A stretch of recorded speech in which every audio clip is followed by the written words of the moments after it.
Ob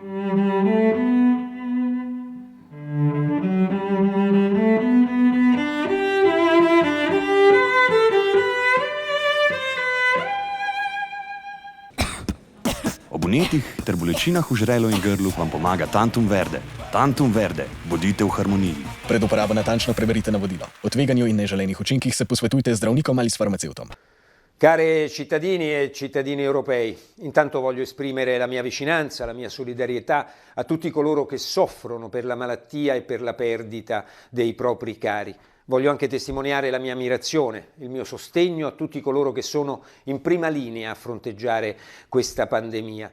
L'Europa si muove di fronte alla crisi drammatica che stiamo vivendo, di fronte al dovere di difendere la vita, il lavoro, la stabilità di tutti. L'Unione Europea sta reagendo. Certo, abbiamo dovuto combattere contro qualche egoismo nazionale, ma ora sono chiare le premesse con cui possiamo affrontare questa emergenza. La decisione poi della scorsa notte della Banca Centrale Europea di rendere disponibili 750 miliardi di euro si aggiunge all'indirizzo del Parlamento europeo, alle misure della Commissione, a quelle degli Stati nazionali, alle iniziative che potranno esservi ancora, come quella di mobilitare altri 500 miliardi dal Fondo Salva Stati, il cosiddetto MES. Parliamo di un intervento che globalmente va oltre i 2.000 miliardi di euro ed è la più grande dimostrazione di potenza della solidarietà europea mai vista prima di ora ed è paragonabile a quel piano Marshall che aiutò tutti i nostri paesi ad uscire dalle rovine della Seconda Guerra Mondiale. Questi soldi ci aiuteranno a limitare gli effetti del Covid-19 e sosterranno anche la ricerca nell'individuazione di un vaccino efficace. Saranno risorse utili a proteggere la nostra economia, il nostro modello di protezione sociale, che aiuteranno il lavoro, le imprese e le famiglie a non essere lasciati soli ad affrontare questa stagione così difficile.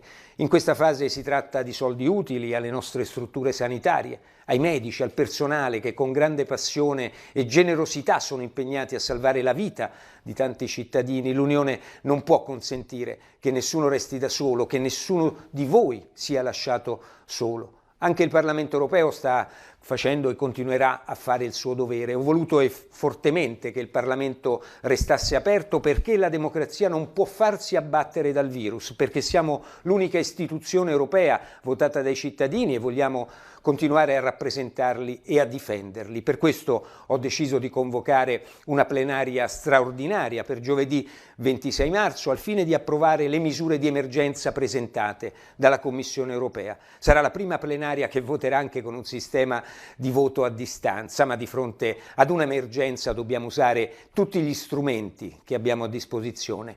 È un momento difficile, vogliamo essere vicini alle famiglie che hanno perduto i propri cari, ai malati e ai compatrioti europei che vivono un momento di grande paura. Dobbiamo fare appello a tutte le nostre energie, alla responsabilità di ciascuno. L'Europa vincerà, ne siamo sicuri, la sua sfida, ma dobbiamo essere uniti, coraggiosi e solidali.